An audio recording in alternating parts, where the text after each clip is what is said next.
welcome back to the Run Through Trails podcast. I'm here, as always, your regular host, James Tilley from RunThrough and Run Through Trails, and I'm joined by Lewis Moses. How are you, Lewis? I'm good, thanks, James. Yeah, a little bit colder this week. We had about a nice weather. It was like lovely. We had British summer, and then it is now truly British summer because it's freezing again. But no, all good. Looking forward to a weekend in the Lake District, and really looking forward to this episode with Tommy. Yeah, definitely. Well, before we get on to our guest today, I've just come back from Girona, first ever Run Through Trails European event. Absolutely amazing. I'm not looking as brown as I could be probably, but yeah, we got kind of blessed with the weather. The forecast was saying it was going to rain, which would have been devastating for the first event out in Spain. But no, it's all gone super smoothly. And we'll kind of chat about that in detail on another episode, I think. But definitely something we talked about a lot on the pod. So to have the first one under the belt and have it be such a big success was just amazing. So yeah, a bit tired, but very happy, feeling very satisfied and a little bit relieved. But anyway, on to our guest today. So we're lucky enough to be joined by Tommy Lewis.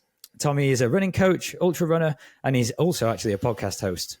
His podcast is called That's Runnable. He's been doing it for, what did you say, Tommy? Almost 9 months October. Or so now? Since October last year. Yeah, awesome. So yeah, super happy to have Tommy on the post. He's going to, on the pod today, going to be chatting to us about all things mindset, running, coaching, maybe even talk a little bit about any upcoming races and stuff like that. So yeah, first of all, welcome, Tommy. Thanks for joining us. Thanks for having me. It's good to be here. Yeah, nice to meet you. So what we usually do when we have a guest on is kind of start out from the start. Can you give us a bit of background on what got you into the sport, a bit of background on maybe like your childhood, where you grew up and your athletics and how you found ultra running? Yeah, that's a massive question. Everyone says that. I guess I grew up moving around a fair amount because my dad was in the army, and that sort of gave me itchy feet. Always was someone who, wanted to go to new places and explore and that sort of thing. I've always been one to love adventure, I guess. And I've always had the fortune of, I grew up in a very sort of active family. My parents would encourage that, always getting us out the door. We weren't allowed to play on the PlayStation for too long. We were that kind of family. And so, I've always been someone who, I've been hiking like all my life, I guess, because you go on like Sunday walks with the family and then that just gets like longer and longer. Always loved the mountains.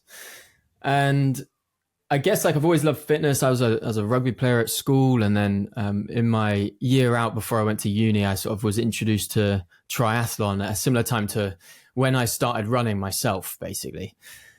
And I always sort of ran because I was as I said, schoolboy rugby player who wanted to get rid of some energy. I didn't like running much, or even the concept of running when I was a teenager. Like it didn't make sense to me.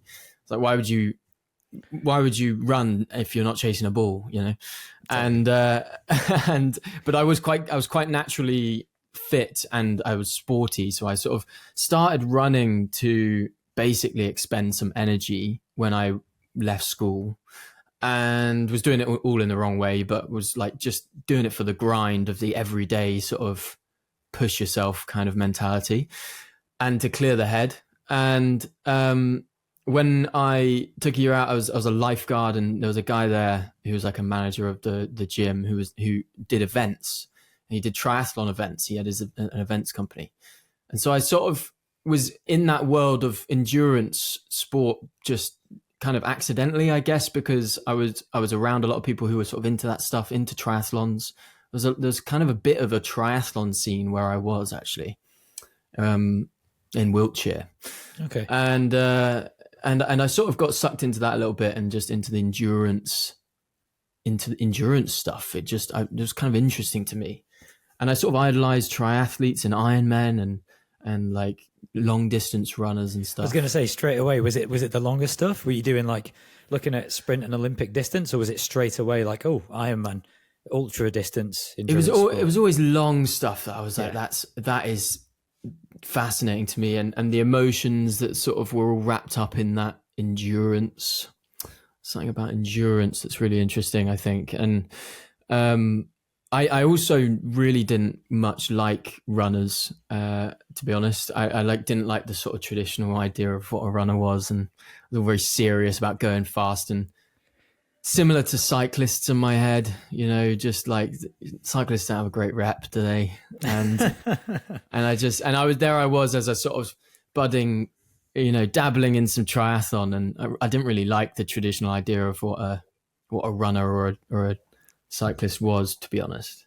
I think, to be honest, I'm not going to even try and explain what that is, because I think people listening kind of know, right? No, I know. Do you know what I mean? Yeah. Do you know what I mean? You're coming from a background of like spending time outdoors in the mountains, in the hills, hiking.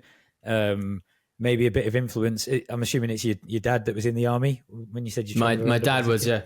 Yeah. So like that lends itself more to that mental resilience, long days, rucking, heavy backpacks, hiking through the mountains, rather than like high-end performance athletics and the kind of mindset and type of person you find in that. So yeah, I think maybe, yeah, for sure. And I think like I loved rugby and rugby. Right. I was quite small. I was a scrum half, and I was never the tallest by any means. And I was, yeah. So so like being bigger and being heavier became quite important to me. And this beanpole runner image, who was just interested in going fast, I didn't care much for that.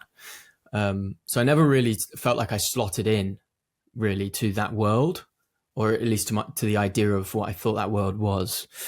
And then essentially, at some point along the road, like 5 years ago, I started doing ultra marathons, and that ultra trail world actually influenced from like North America, because I was watching so much like YouTube stuff, and just that whole vibe of running over the mountains for like 100 miles. That stuff to me was just, that was it. I felt like I found my people in that mentality, in that kind of space. And I wasn't able to do triathlon anymore. Like after uni, I just ran. I didn't have any time, so I was just running. Yeah, here I am now, talking about it a lot. Nice. Yeah. So I can totally see that path. And we talk a lot about kind of the difference between watching competitive athletics on the road or the track versus watching some of the more recent content. I say recent, past decade, past 5 years, that ends up on YouTube. And it's the like aesthetic nature of being out in the wilderness, the beautiful drone shots of the mountains, the the personal stories of the athletes who are involved, rather than watching the Diamond League or watching the Olympics. It's two very different things. So I can completely see how that would capture your imagination.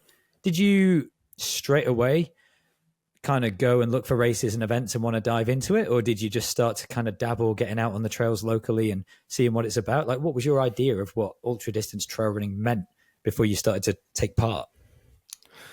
It was all about the distance before I knew anything. I mean, I was always I started out as a trail runner, but didn't really know of it as trail running. It was just running. Right. But I was on the Wiltshire Hills, and I was on the, I was in the countryside.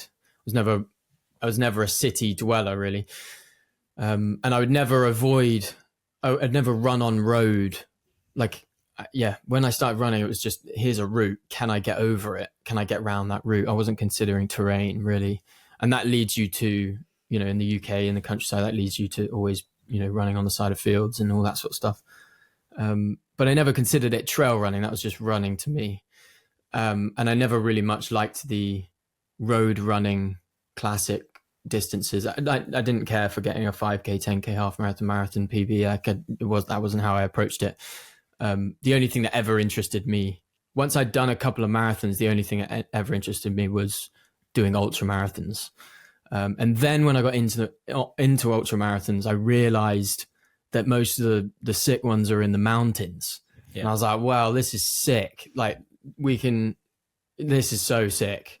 We can run and do something that's like really hard, and, have to train for it and be really proud of yourself and all that sort of stuff, and get passionate about the endurance side of it and the performance.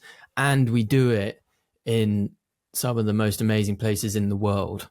And so I've had the real privilege of being able to go to different places and prioritize that in my life, going to ultramarathons and making a holiday out of it.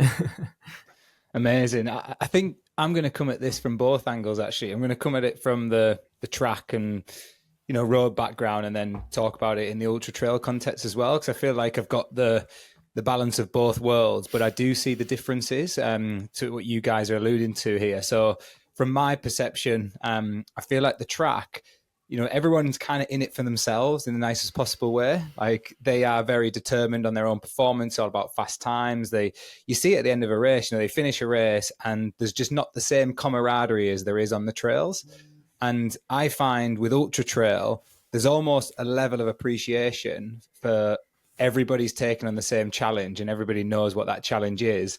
And no matter where you finish, what time you do, what position you finish in, everybody appreciates that is a heck of a challenge. Whereas I feel like that's slightly different to everybody who lines up for an 800 meters. It's kind of like not the same. But I've been in both worlds, and I have a massive appreciation for both worlds, in a sense of I totally get that people are just time obsessed and want to run as fast as they possibly can. And that is amazing as well. But I think what is different about the running community, and I know you've built a big community, Tommy, within this world, and I think that's where there is an option. You don't see as many communities come together in the track world. It's very rare you see that. You see elite teams, but you don't necessarily see huge communities, where, as in the ultra trail world, you see people who come together as a community and they almost appreciate whatever everyone does and what each other do. And everyone's on a similar journey, whereas I feel like that's a bit different in the track world. I don't know if that is, or certainly relates to your perception of that. I think it's a really interesting topic, because I think it's difficult to compare the different disciplines within running.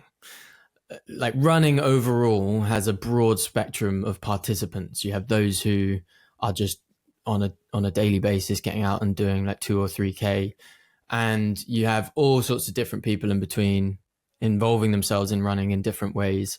And you also have the track, those who care most about the track athleticism and the performance side of things.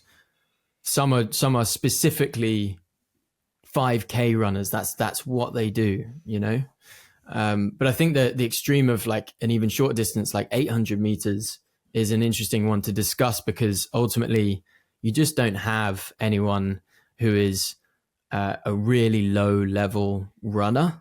Yeah, it's not a thing, doing track. Yeah, you don't have that. Whereas you can be any level of runner and run, and like, you can be any level of runner and do certain distances.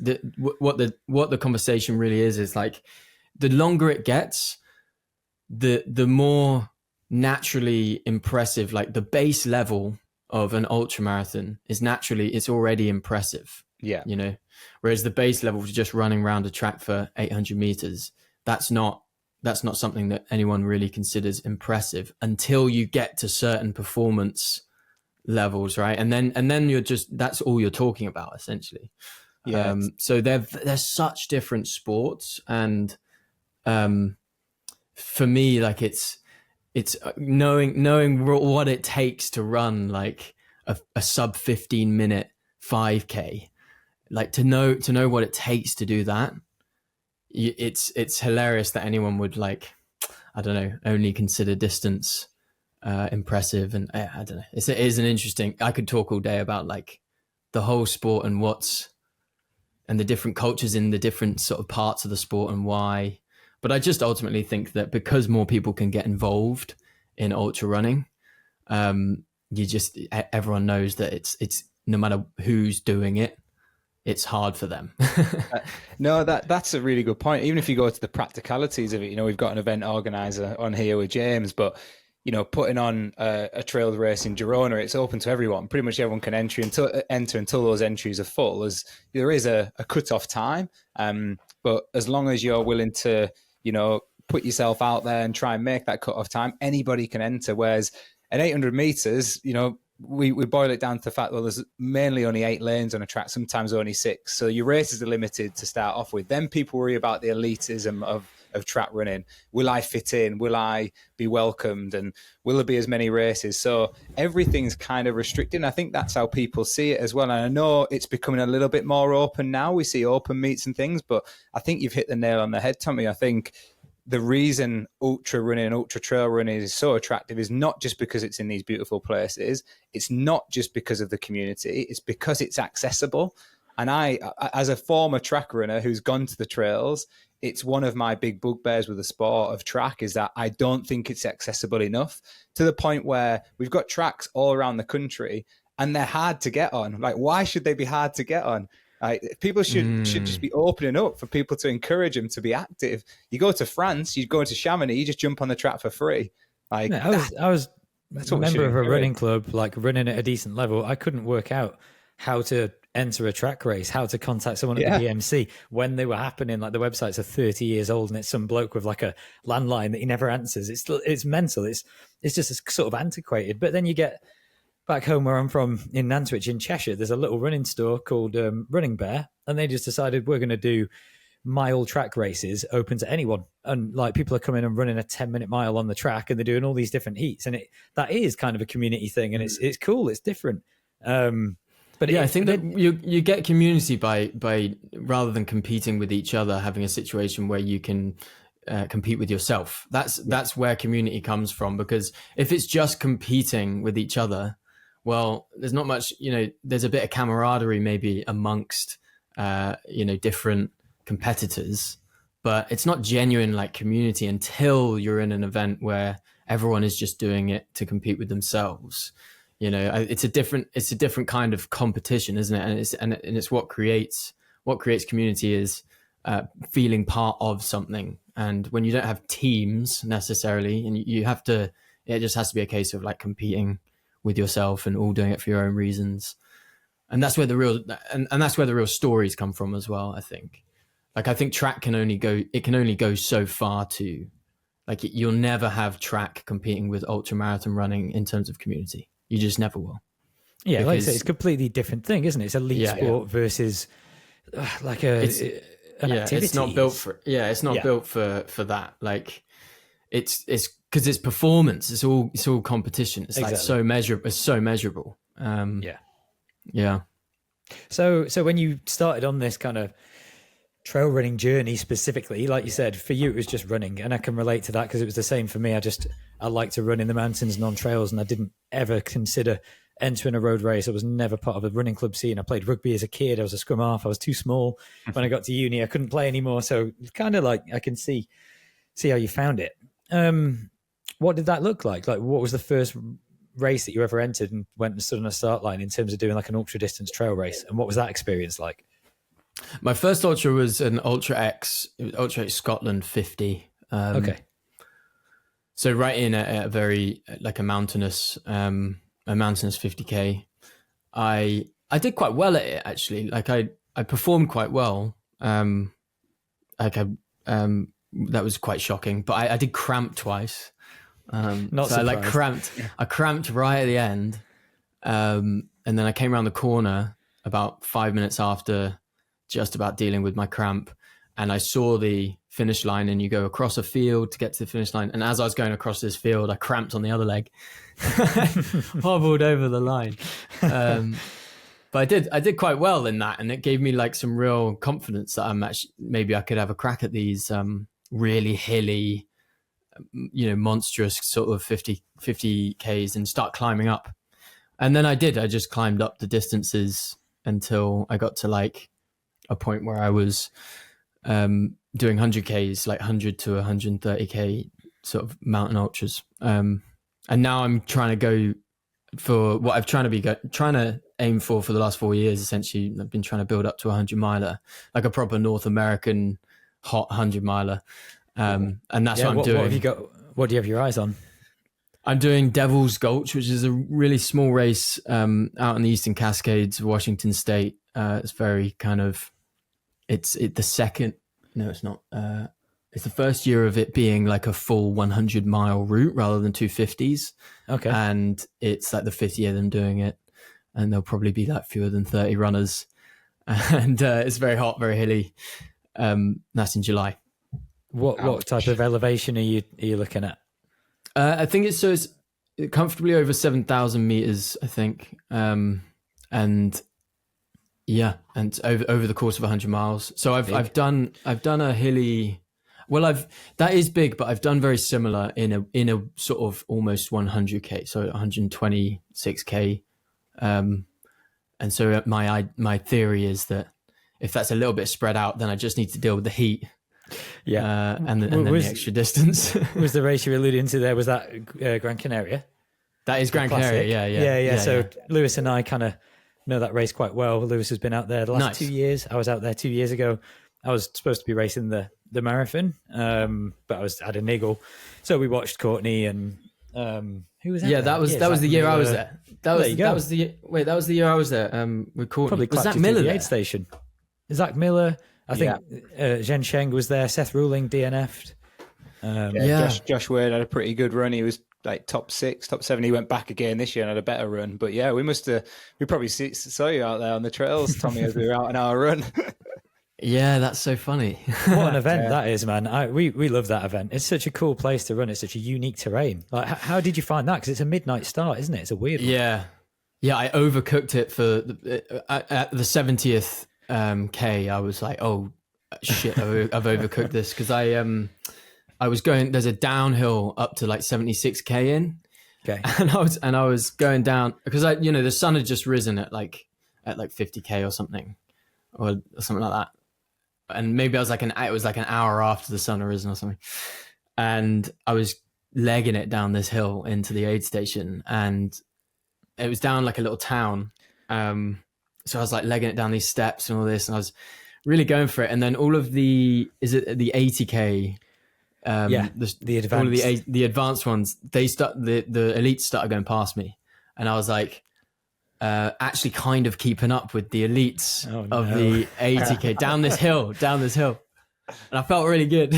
And then I got into the aid station, and Lou was there, my girlfriend. I was like, oh no, I've properly overcooked this. And I tried to get some food in. I sat down, and then I was like way up the front with all these like proper veterans, and they were like really speedy through the aid station. And I was like, man, all these guys around me know what they're doing. And I managed to do it, and I was very happy with it. But the last 10k was silly. Oh man, I mean, I think that aid station you're talking about is near to the start of the marathon, because that would align with that distance. Maybe. So you've got the climb up to the Roca Nobler or whatever, and then you've got that horrendous riverbed descent at the end, which I'm sure your quads weren't enjoying. That very final riverbed is literally the thing that I reference as the hardest part of any ultra I did. It's brutal. Every time someone says what's like the hardest part or whatever, or just tell me a story. I'm like that 10k, man, because it was brutal. I was sort of hallucinating at that point, so I was seeing like almost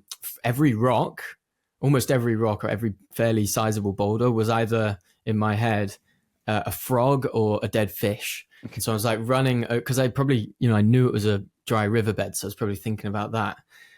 And I was sort of losing my footing, so maybe I felt like everything was slippy or something. But I was just following this one guy, following on his heels. He was wearing Mont Blanc Ultras, and I just remember the boas. I just remember I just remember following his shoes, and then I lost him at the end. I was like really grateful for him. I lost him at the end, and I was looking around at the finish line. I saw these red Mont Blanc boas, and I was like, oh, that's him. I went and thanked him. I was like, oh, thanks, man. Like you really sort of guided me through that final 10. He was like, oh, I really appreciated you having like your torch on my back. It kept me going forward. So we helped each other, There's the community that we talked about. There's the community. Yeah. And we were like, thank you, man. Yeah. And then back to my point, you just don't get that in track running, do you? You don't get somebody saying, "Oh, just sit on me," I'll guide you around for 5k and then just outkick me. It's just not the same. And I can relate to that, Tommy, that riverbed, because we were out there, as James mentioned, 2 years ago when you ran, and the plan was to go back this year, and Gemma, my wife, was potentially going to race. And I said, let's just go and check out this last like 5-6k of the course. It looks really flat, but based on everyone's splits, it looks really slow. So let's go and do a tempo run along it. And then we got to this riverbed, and I was like, right, shit, bad mistake. But yeah, extreme conditions out there as well, because you can get wet, you can get warm, and it can change during the night. But also, I think our paths crossed as well last year in one of the wettest races I've ever seen over in Mozart. Oh yeah, were you there? I was there. So my wife, bro. Gemma, was running the marathon, and you guys were doing the longer races. And Go on, give her a props, Lewis. She wasn't just yeah, running it. yeah, she was second in the marathon, so she had a man. really good run. But it was a real eye opener because I'll be honest, we were expecting these nice flowing Austrian trails, and just this, I guess, service They were road flowing. type stuff. Oh, they were flowing, but they were flowing flowing. wood. And yeah, what was your perception of that? Because it was wet, wasn't it? Really wet. I don't know what you're talking about. It was like The Sound of Music. I had a really dry race. Really, yeah, that was bad, man. I'm also a content creator, so I was trying to make a video, and I'm like dealing with like the wettest gear. I don't know how I managed to keep my phone from like having a meltdown. Yeah, I just remember just giving up. Like 10K in, you're just soaked, and you're just like, well, I'm wet through now. But yeah, it was very disappointing because I went for the views and there wasn't much of that. None of it. Yeah. But I was happy with my performance. That's what I remember from that. I was happy with my performance. But, there you go. British conditions. It brings out the best in the Brits. Yeah. Actually, a Brit won it, and That's right. he is now my coach. Oh, really? Yeah, Jack. He won it in a storming time. He lives around there, so he's a local, but he's a Brit, and he smashed it. Yeah, interesting. Because Fee Pascal also won the women's, who's a Brit, right? So yeah, she won the longest race out there. And then I remember following. I don't know if you remember, but Dylan Bowman was out there, who has a big podcast. And yeah, I remember thinking, yeah, he's come over similar to us. He's come for the views and this nice weather and this like. Usually runs on buffed out American trails, and he's here in Mozart on a slide. I love seeing it. Something I love seeing is an American coming over to Europe and then getting done over by a local. I love it. I love it. And there were like 6 locals that did him. So there you go. There you go. Oh, well, you mentioned coaching there, Tommy. I'm keen to like explore that because I believe you've become a coach yourself as well. So how is that going for you? And why did you go down that avenue? Well, I've always been a personal trainer. That's why I started making content. So I've always been a coach on and off through the last sort of 5 years. But now I don't have a day job, and my plan has always been to like actually create a real solid coaching offering. So that's what I'm really doing now, spending most of my time on is just building out something that is built for, well, most runners don't know what they're doing in the gym, essentially. The vast majority of runners have no idea what they're doing in terms of strength training. And I want to make sure that I can change that in a small way by having people really come on board and understand how to strength train, why to strength train, understand that it's really important for longevity. And you are more than just a runner. You're someone who wants to move well for the rest of your life. So, strength training can really assist that. And I want to have people basically know how to pair the two, because I think that it's a really, really solid supplement to your running, and should be like a full body. It should be a full body program that you're looking at. So yeah, I'm building out this program right now, and I'm really excited to kind of launch the first cohort next week. Oh, awesome! That's cool. What type of format are you launching that in? Is obviously you've got, I'm assuming, one-to-one clients that you that you train. Are you also then going to do? Are you doing videos? Are you doing training plans? Are you doing what's the? Yeah, so it's a full package. So it's an app basically that you'll get a full plan, a program with strength training in there. As well as ability to chat with me, and there's a whole repository of courses and guides and PDFs and all that sort of stuff that you can sort of just dive into. It's the program is very video based, so there's a lot of video content in there sort of dripped through the program to really help you understand why you're doing what you're doing, to encourage you in terms of like the week you're on, like how to approach the certain week you're on, if it's a deload week, like what's the importance of a deload week, all that sort of stuff. So it's a really great app. Actually, it's going to be really good. I've had to move platforms from my previous offering to this, and it's just a massive level up. It's just when you're like trying to build something yourself, using the right tech and stuff is a bit like you're going to make mistakes. And ultimately I've finally pivoted and come around to the right solution now, which is sick. Nice. But yeah, it's been fun to build. Exciting. Cool. So how do you foresee, so say someone signs up to your to the app, pays for a subscription, and decides that they want to get serious about strength and conditioning, they want to work it in. Like you mentioned, your first race, you started to get cramps. I think that's probably a normal experience for anyone doing a long distance race. And I've definitely finished my first couple of 50Ks and my first road marathon just thinking, I'm aerobically really fit, but my legs just can't do it. I need to get stronger. I need to get in the gym. How am I going to apply that? And how can I kind of solve some of these problems? That's maybe just one example of how strength sessions can help a runner. How do you kind of plan on working that into people's running training in terms of, are you of the mindset of like a hard day's hard and you do gym doubles on a session day? Is it something that you're doing drip feeding consistently through the week? If someone's got like a running coach, is it going to tie in with their running training? Because I know it's something obviously Lewis does a lot of, being a coach. He's my coach, so we talk about this stuff a lot. I'm just interested in your philosophy on that side of things. Yeah, it's really difficult to answer for as a blanket kind of answer for everyone. Obviously, it does very much depend on how much you've done in the last 4 weeks, and how much you've done in your life. But I'd probably put strength training on the days, if you have to double up, on the days that you're doing your like fast or quality sessions, to be honest, in the afternoon. Like if you're doing a quality session in the morning, then you can do some strength training in the afternoon. But how I sort of think about it is, that with running, if you're just exclusively running, you're essentially you're limited in terms of how much strength and power you can actually add to your training. And you can work on speed, but you're essentially going to be working on speed, endurance, strength, and power. And a lot of that can come from the gym, like especially strength. Obviously, if you're doing really slow, controlled, heavy reps in the gym, you can build good strength. And there's plenty of good stuff you can do for power in the gym as well. But, in terms of actually getting everything you need for your muscles, in terms of those 4 things, it is very important to put that entire thing in, like the strength training and the running.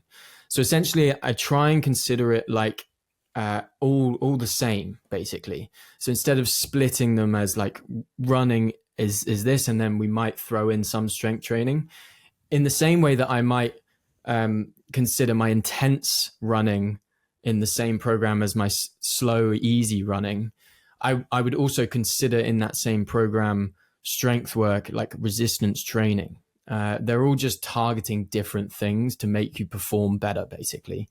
And so I basically, the reason I'm telling you that is I just really think that strength training is as important as speed training, for example, or endurance training. It's just that you have to get all of that in. And so sometimes, early on, you might need to sacrifice running volume to put your strength training in there. And after a few weeks, then you can sort of get back up to volume on your running, because you will ache a lot, especially if you're just first entering the gym. You're going to overdo it like we all do. I do it when I return. Many people do it when they first start out. But yeah, really just going through the movements, learning the movements first, and then starting to add more weight and really get to a point where you can do fairly heavy stuff early on in your phases, and you can keep a consistent practice. And then if you just sort of zoom out and look at the phases, I guess like I will be loading big heavy sessions early on in my training. Like if I'm 6 months out from a big race, that's when I'll be doing like my heavy lifts. And then, as it gets closer to the race, you might drop it to 1 session a week ultimately, right, because of the volume you have. But yeah, there's loads. So, I mean, yeah, I guess now that I'm programming it out, I really am truly thinking about it, because it's something that naturally I've done quite a lot myself. And I want to like really apply how I train to this new program, but it's really got me realizing that actually we consider them separately too much. And although strength training you can consider very much a supplement to your running, it's all the same stuff. We're just targeting different things. And there's different ways to do that. Yeah, it's really interesting, because I think it's like a running training plan, isn't it? you can do a training plan, but ultimately it depends on the individual who's coming onto it. It depends on what their goals are. It depends on their past history. There's so many things to unpick with it. And that's exactly the same with strength training. I think one of the interesting things you said there, or the most interesting, Tommy, is seeing it all as like the same plan. And I think that's the biggest mistake people make, is that they sometimes see like strength training almost as like a bit of a nuisance really within their plan. So the first port of call is to kind of neglect it. The other thing is a lot of people aren't confident enough to do it. So they think, well, I'm not going to put it in. So that's a big factor there. But for me as a coach, I've always got to figure out what is the strength training trying to achieve? Like, what are we trying to get from it? And ultimately it's going to be there to help you to tolerate the load of what you're doing, which is the running, which either enables you to stay injury free, or for performance benefits, as you mentioned, strength, power, durability is obviously a big word now in the running world as well. And how does the strength training then complement that without taking away from the training? But as you mentioned, sometimes you have to take the training away to put the strength training in. And that's when people get frustrated. They're like, hang on, you're taking the running away from me. Like, what are you doing? But it's, as you say, you're seeing it as a whole picture. Like, a lot of the benefits that you can get from some of the running, whether that's improving running economy or whether that's improving strength or power, can actually come from the gym if it's done correctly.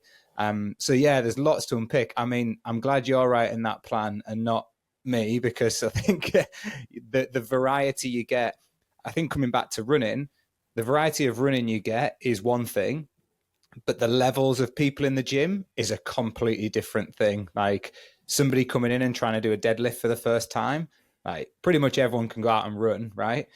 But you see people deadlift compared to people who can't deadlift. My God, that is like a different ball game, isn't it? So how are you going about that? I'm intrigued. That's what I always find the difficulty thing with like online stuff, is how are you going to monitor that technical aspect?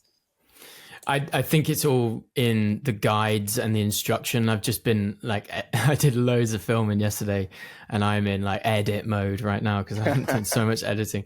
But it is just in the instruction. And I actually don't think that, well, there's a couple of things. I don't think it's that hard. I do think that, the vast majority of people can learn how to do basic, simple lifts.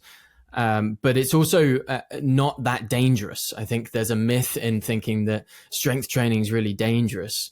And it's not. It's just that the strength training you see is really heavy stuff. And the most impressive stuff in the gym is lifting the heaviest, right? And you don't have to always lift the heaviest. So in terms of, to answer your question, like how am I programming it in, it really is guided by the athlete in terms of how much weight they're putting on and how comfortable they are with the movement. Every time the movement or an exercise will come up, there's an encouragement there to really nail the movement and feel confident in the movement before you start putting weight on. Because actually you can gain a huge amount from like the smallest amount of weight, when you're starting out. If you're doing a deadlift movement just with the bar, you're doing something there, and you do enough reps of that, you're getting volume on those muscles, and you really are actually helping to make you a stronger runner. You're also learning how to really, you start to improve your proprioception, your understanding of how your body moves, where it is, when it is there, and really truly understanding that can help you trail running, for example, like over the over some mixed terrain, understanding how to move, and having good mind body connection. It's all the same thing. So all of that stuff can come from strength training in the gym, and you don't have to add loads of weight on, like, and actually, yes, there will be some sort of athletes of mine who will be really capable in the gym and it will come very naturally. And there will be some who will just be going through the movements for 6 weeks. And that's completely fine as well. But it's interesting because like people don't realize that you can just commit 90 minutes to 2 hours a week, and man, the progress you'll make is silly. And you mentioned there, a big part of it is confidence and feeling comfortable in the gym. And that is a huge part of my program. Just last night, I finished editing a whole video that really tries to have people realize that it's not an intimidating place to be. And my goal for the entire thing is that people, not only just by going often, but also by gaining sort of the information that I provide, you can go in frequently with that information, knowing truly what you're doing, and just knowing what you're doing in the gym and doing it repeatedly will build huge confidence. The people who are in the gym and seem confident, they're usually confident because they've been in there quite a few times, so they know what they're doing. And the only thing that's in the way of you feeling confident in the gym, I think, is just attending the gym very often with an idea of what you're doing over a long period of time, and then you'll walk in there with your chest high, knowing what you're doing. Yeah, it's like any skill, isn't it? Like we talk a lot about it, don't we, James, about like the repetition, the importance of that, whether it's, downhill running or whether it's going to the gym, that repetitive movement and doing it correctly, it just becomes a skill that you then, you master, you become subconsciously competent, which is that last part of the learning cycle. So it applies to everything. I remember when we first started working together, Lewis, and one of the things you wanted to build in was drills before sessions. And I just felt like a fucking idiot doing A skips and B skips, like all gangly, awful technique. And I'd like jog around the corner away from people to do it. And like, it just doesn't feel good to not have confidence in something. But like you say, you have to dive in, you have to start somewhere. And I know that people can feel like that about the gym, but people can feel like that about going to the first run club, easy run. And there's, you go and join the 9-minute miling group or whatever at your local run club. It's probably the friendliest group of people in the world. No one's going to judge you for the pace that you run or the shoes you're wearing. But first night when you rock up and you don't know anyone, it's going to be tricky. Going through it with my daughter at the minute, she starts school in September. I mean, going anywhere new with new people in a place where you've not got confidence is challenging. So I think, having the confidence and the support from a coach, from this app that Tommy's describing, from the videos, from the instruction, you gotta go through those first 2-3 sessions feeling a little bit clunky, and it just becomes what you do.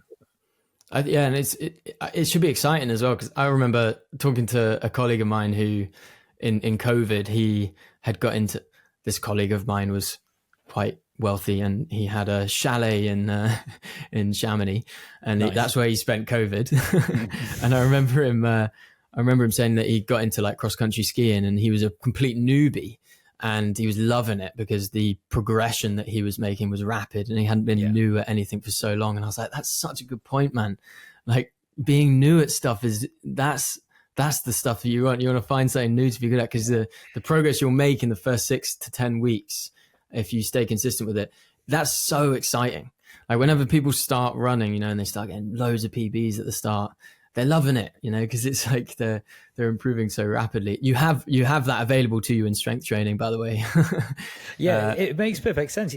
You hear people, like I'll chat to whatever, maybe just family members or whatever, because I'm fairly obsessed with running. My whole life kind of revolves around it. My job, my personal stuff, all the travel that I do, pretty much all I talk about.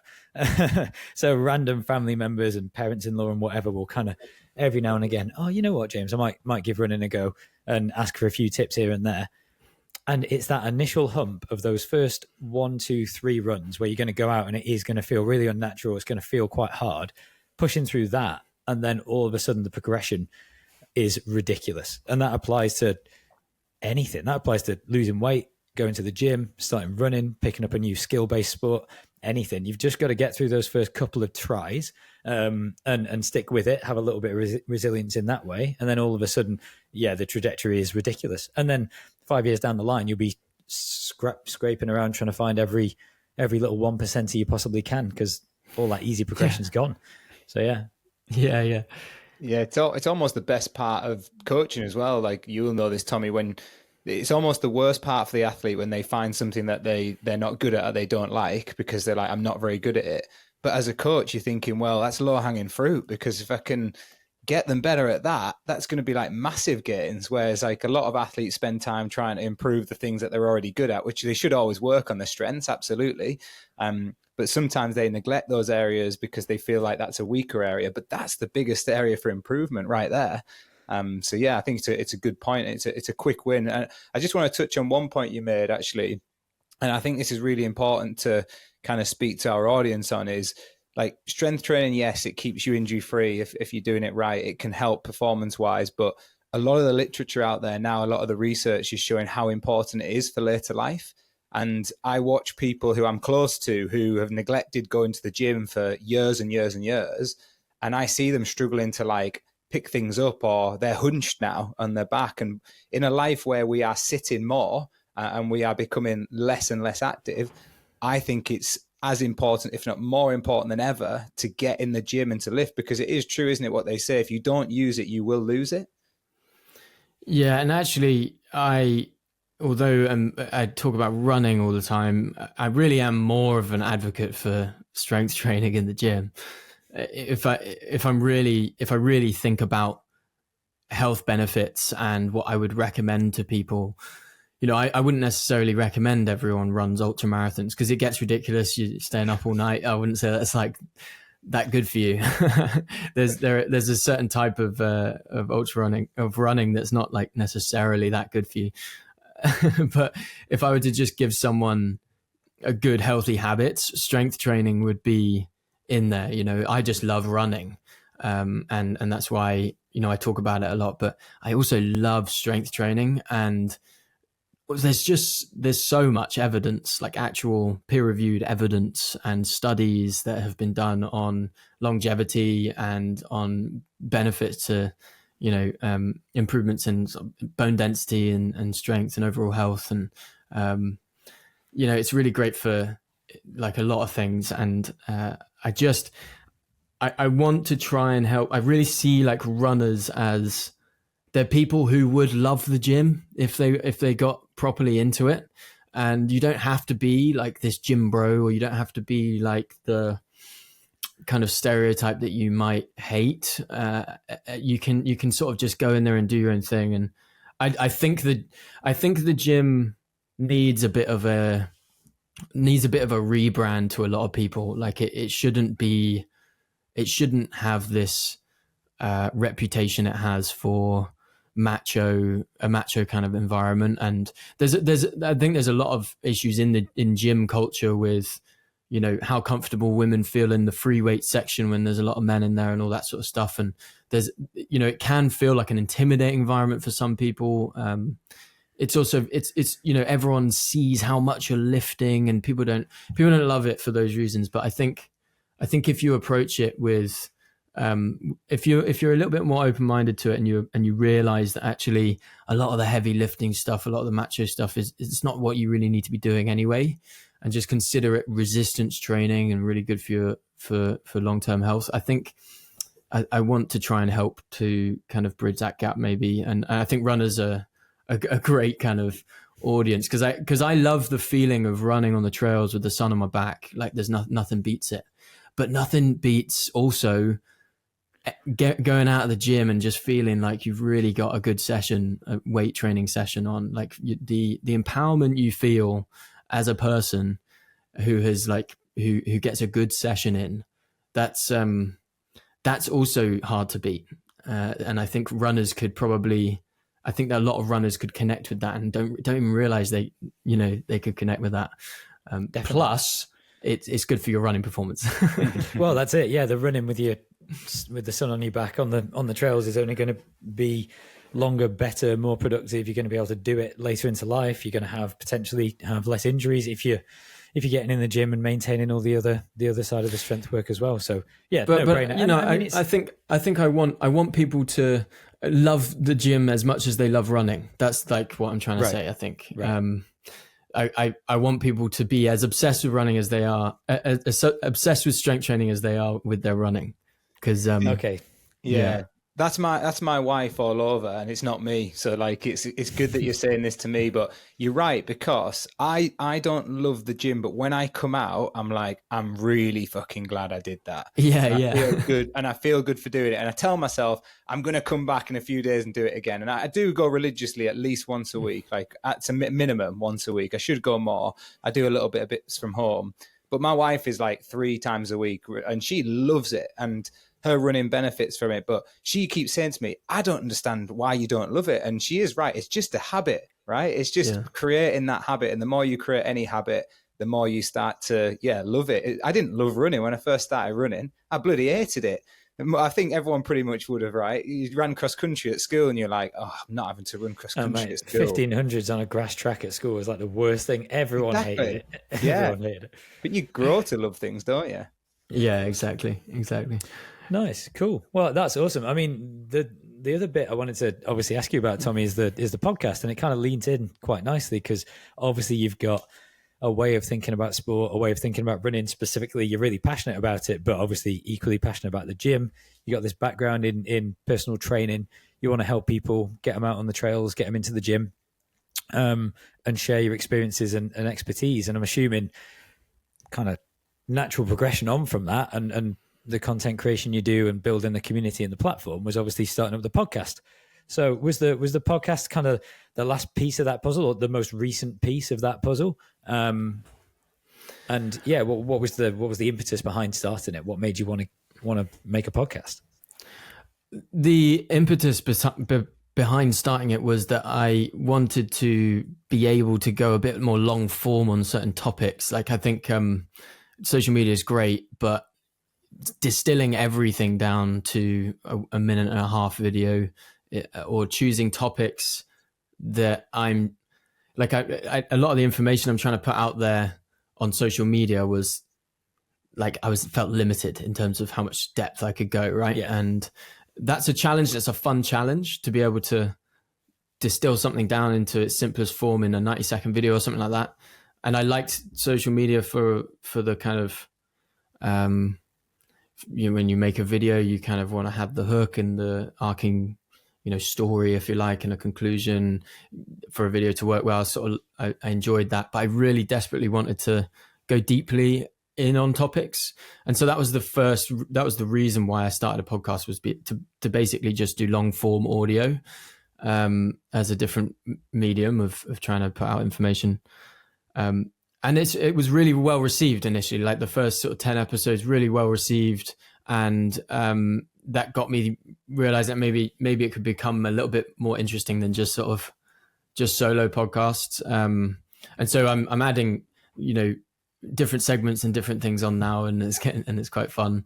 But there'll always be these like sort of solo podcasts where I try and dive deeply on certain topics. But I'm loving it, man. And I think it's interesting when you start a podcast and you have people listening to you for that long. I think the relationship strengthens with your audience, or at least with those who are listening to the podcast, because they're with you for so long and you're in their ears when you're running. Like, I know I'm an avid podcast listener. I was going to ask you that question. Yeah. I assume you like consume a lot of podcasts through training and running and life.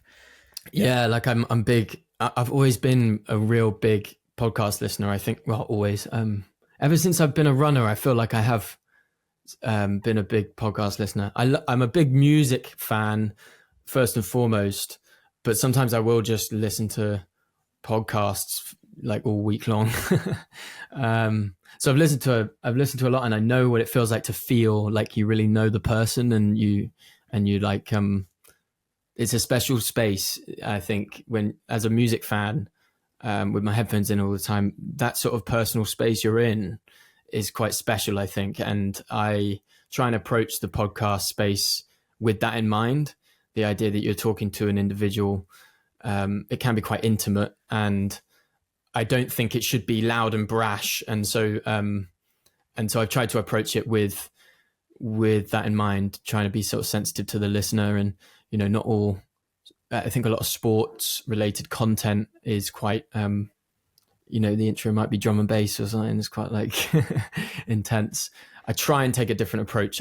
I think a lot of the easy running we're doing and stuff like that just needs to be a bit more chill. So the podcast vibe is, I'm trying to keep it pretty low key, but I am also trying to add different segments and make it more fun, and get guests on and stuff. But people I really want to talk to. Nice. Yeah, I'm loving it. I'm loving the podcast. Yeah. Awesome. Yeah, I'm podcast obsessed too. I've been listening to podcasts for years. Probably like a lot of people. I couldn't even tell you how far back, like maybe 15 years or something. I probably stumbled across the Joe Rogan podcast and listened to every single one for like a year, and then offshoots of that found a load of other stuff. But yeah, same as you. My favorite type of podcast to consume are, I mean, they're all running because I'm obsessed with running, but if it wasn't, it could be any of the subject matter, but chill, low key group of mates chatting, or maybe an interview thrown in here and there, maybe some educational stuff where you're going to kind of learn some new information. But like, I just really enjoyed listening to the same people repeatedly over a long period of time in long form content for the exact reason that you've just cited there. That you really feel like you know them, and it's kind of reassuring, comforting. Like, you could be traveling, you might be in a long drive, you might have a slog of a long run to do, and just hearing that same voice chatting about stuff that might not even be like the most interesting content in the world, but it's almost just like having a chat with your mates. And I think it's a weird thing, isn't it? Yeah, the solo podcast side of it is fascinating to me as well. I'd listened to a few solo podcasts in my podcast listening time, and they're really hard to get right, I think. And I hope that I do a good job of them, but I really try to have them feel relatively conversational because, you know, it's one person, but also just quite structured and easy to listen to. I think the struggle with solo podcasts is they can be quite rambly, and so I try really hard to have the podcast episode actually have a structure, and to follow that structure and make that structure audibly clear, and that's fun. I like kind of building episodes out and trying to think about that. But I also think that when I started it, my gut was telling me that a solo podcast, especially in the running space, is fine. You don't need to do interviews. And it was interesting to me when I started it, that felt really obvious to me. Long form audio, I can go deeply on topics. That felt really obvious to me. Maybe because I had listened to other solo podcasts, a lot of training podcasts are solo. So that felt obvious to me. And then when I released it, people were like, oh, who are you going to have on? Or is it easy finding guests and stuff? Yeah. And I was like, oh, I'm not really, it's sort of a solo podcast, which sounds really douchey. It sounds like, oh, it's just me, man. It's all about me. I just talk about myself for hours. But the real reason I did that is because I was like, I wasn't even considering having guests. I was just like, oh no, this is just me sort of going into the topic of consistency or the topic of high volume or whatever. This is me trying to do like coaching content. But I do think that in order to really bring in as many people as possible, I think it'd be fun. It's fun to have like different kinds of episodes. Yeah. So I do like an episode with my friend Josh Lynott he's out in Australia, and we call That's Notable, which is like he's written many poems and collated them into a book called A Note to the Runners. And so we mixed the two. Nice. And so that's like a little segment kind of episode that we do once a month, which is more conversation, more casual, more just like, you know, shooting the shit. But nice. I know where you're coming from. That was kind of our idea with this as well. It's just going to be me and Lewis chatting about running. And I have some podcasts that I listen to where I love it when they have guests on and they're really good at interviewing, and that's kind of what I go to that podcast for. And then I have other podcasts, like, for example, I don't know if you've listened to the Inside Running podcast. Quite a big, it's 3 Australians. I've heard other people have mentioned this to me. Yeah. Brady and I can't remember. Anyway, 3 really good marathon runners. And first time I listened to it, I was really struggling with the accents and the characters. And then I kind of fought through it, really enjoyed it. And they'll sporadically do interviews, but I just don't particularly like the interviews. So I'll just not listen to those episodes. And I just go to that one because I like those 3 guys and I just like it in the background while I'm cooking dinner or whatever. Like, it's like you say, different music for different times, different content for different times. But yeah, I think, you know, all of it makes sense and it's going to appeal to different people. I was going to ask where the name came from though. So that's Runnable. Like, are we talking about, well, you fill us in. Where did the name come from? Well, on my social media, I started saying the phrase "run the runnable," and I thought it was a pretty like standard phrase at the start. Like I used it. The first time I properly used it was Transgran Canaria. Actually, this mantra, this mantra to just run whatever is runnable in front of you, like whatever segment is runnable, you break into a run. That was the rule that I set myself, and it really helped me to do it in a time that I didn't expect to do it in, and like really do well at that event. And so I was like, this is great, run the Runnable. And then I realized that it just had like all running metaphors, had great, it was just very like analogous to life. You should, always whatever, choose what you can control and do that. Find what's doable and do it. Take the approach of, and it's like a kind encouragement.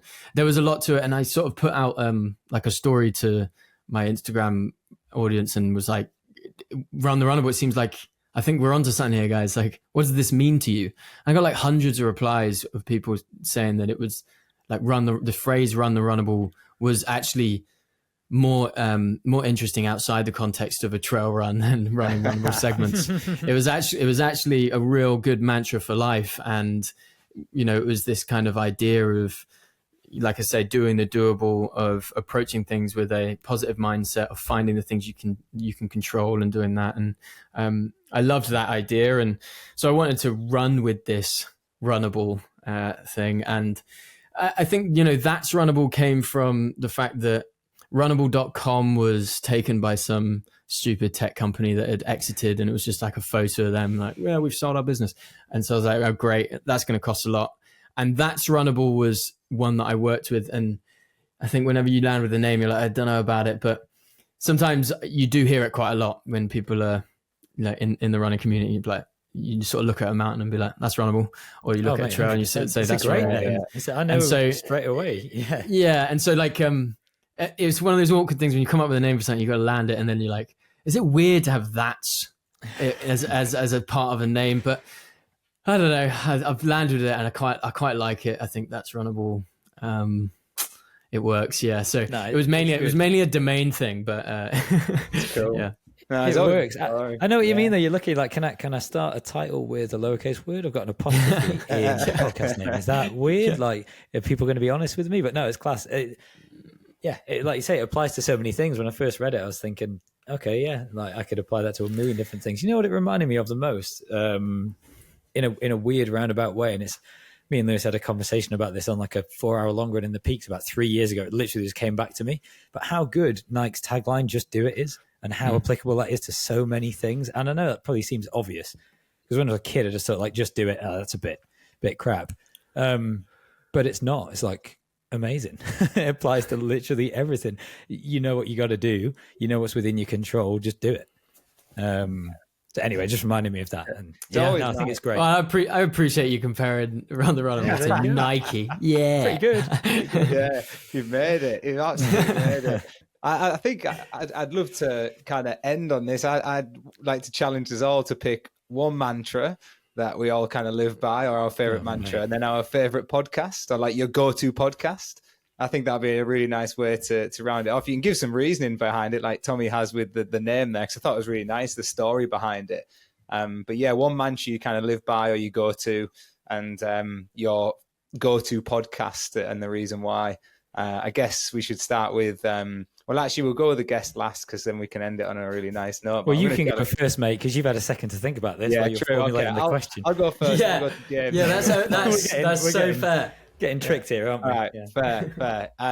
So the mantra that I've got loads of mantras, but the one that I really live by is, and I put it actually on a wedding gift for Matt, who's the co-founder of RunThrough. I was his master of ceremony, and I said it on his stag do. It came out of nowhere. It was, surround yourself with good people and the rest will take care of itself. And I'm a massive believer of that. It doesn't matter where you are in the world.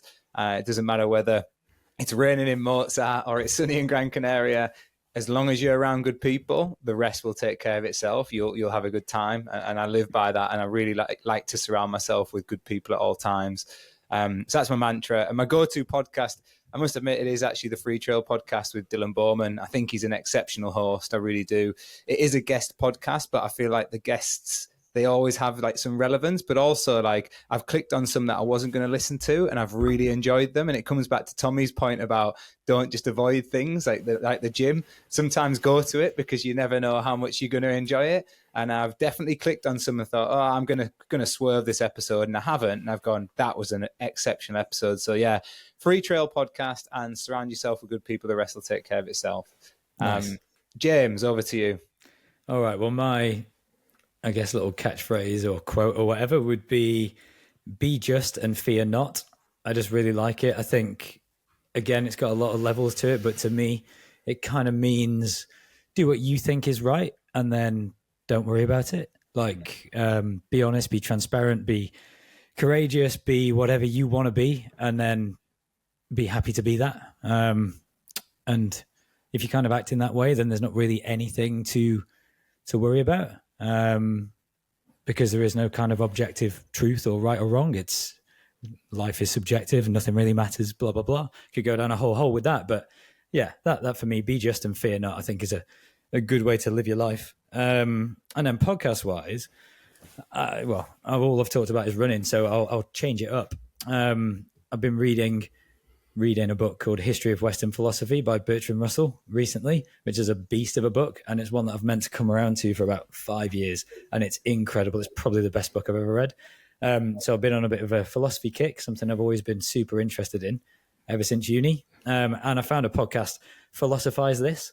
Oh yeah, absolutely amazing. Yeah, it's. I used to listen to that. Yeah, it's decent. Yeah, it's great. I mean, it's just short, sharp episodes. I mean, the guy talks a bit. First few episodes, he was just talking a bit too fast. I'm like, man, I need time to think about what you're saying because it's so deep, and I need to like process it. But I've gotten to the point now where I can really absorb it and enjoy it. But yeah, cool story too. Like the guy used to work in a White House. He just used to read a lot of philosophy, listen to a lot of philosophy, and decided he was going to quit his job and start a podcast. And that was years ago, and now it's massive. So highly recommended. Philosophize This. Nice. I'll have a listen to that. And I knew there was a reason I asked this question, because the mantra that you just gave, James, do you know when you really need to hear something on a certain day?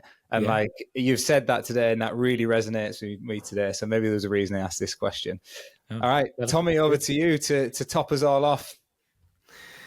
I don't know. I have so many little quotes and stuff in my notes. How do you give a mantra that you live by? I live by many, I guess, but I've always been inclined to be quite a worrier, but also an action taker. So I guess that's why I'm still here. And I think, maybe there's not a quote, but I sort of live by like, don't worry, do. And that is this idea that, there's many things you can't control. There's many things in your life that you're sort of pondering about, whether it's like the future or the past. And it really is important to take action. Mm-hmm. And I think I sort of live by action being the sort of chief good. Nothing happens till something happens. And you can be that agent that makes the change. That sort of, the idea of like there's always something that you can do to change the situation you're in. And I think a lot with anxiety or sort of overthinking and all that sort of stuff, that there is an action you can take that will change how your head feels right now. Yeah, there is something available to you that you can do. And I think for a lot of people that's running, a lot of people that's going to the gym or dropping down to 50 push-ups, whatever it is, it could be exercise related, but it could be writing a list. It could be, writing a list of everything that you're concerned about and crossing out all the things you can't control and doing something about what you can. There's always something you can do. So don't worry, do would be my little answer to that. Nice. Yeah. I guess linked to that, Tommy, which I quite like is, it's very simple, but you do always have a choice. I think people forget that. Majority of situations, you have a choice that you can make to do something about it. And I quite like the way you put that. Yeah, nice. All right, podcast then, your go-to podcast. You can't name your own, by the way. My go-to podcast is Borderlands. It's a trail and ultra running podcast. And Josh, the guy that sort of is the host and founder of Borderlands, he is just such a nice guy. He's such a man of the people, of the community. He cares for the 95. And I think the 95%, which they call the 95, it's the majority of us that are getting out there on the trails and and running ultras and are there for the personal benefits you get. And he celebrates that, as well as there's just essentially good trail running journalism from Borderlands, from Wolfie on his episode Wolfie's World. Had him on my podcast actually a couple weeks ago. And they're just a great voice, I think, and I love the vibe they bring, and I'm always listening to it. I'm always whacking it on. Right now, like I've got a bunch of podcasts that I'm like dipping into, and I just always get excited by the fact that there's a new Borderlands episode out. Nice. So there we go. I've not actually listened to it, so you've given me a new rabbit hole to dive into. Thanks for that. Yeah, Borderlands Trail and Ultra, I think it'll come up. They're good guys. I'm already following them. So. When you're looking forward to the episodes coming up, or when they don't release one and you're like, why have not released one this week? That's always a good sign that it's a good podcast. Yeah, I think for sure. And I don't have that about many, so I wouldn't expect many people to have that about mine, but that would be a big compliment if someone was actually looking forward to each one. That's the aim, right? That's the aim. Absolutely, yeah. Yeah, absolutely. Oh, thanks for that, guys. I'm going to pass the baton over to James to wrap us up. I hope that was a nice place to wrap up. It was a bit That was cool. Yeah, that was fun. That was nice, actually, mate. Yeah, I enjoyed that a lot. But yeah, I mean, thanks so much, Tommy, for your time. It's been great to meet you. Everything that you're working on is obviously super interesting and really beneficial for the community, and even just in your own running. Interested to keep an eye on you, see how you get on with your first ever 100 miler. We'll definitely be tracking you. Is the race big enough to have live tracking and that type of stuff? I mean, there's not going to be a live stream, right, for 30 people, but it's done by a really great events company, Evergreen Trails, out there. They have many other trail races. I think this is their first 100 miler that they do, Devil's Gulch. So I think it should have some tracking. Cool. I'll message him and see. I'll have a look. I'm always interested in race organisers in different parts of the world, so I'll definitely be checking it out. But best of luck with the training. Best of luck with the app as well. Super excited to see that when it comes out. I'll definitely be having a download and having a flick around. And just great to meet you. Great to chat. And hope everything keeps going well for you as it has been. Thanks, guys. It's been fun.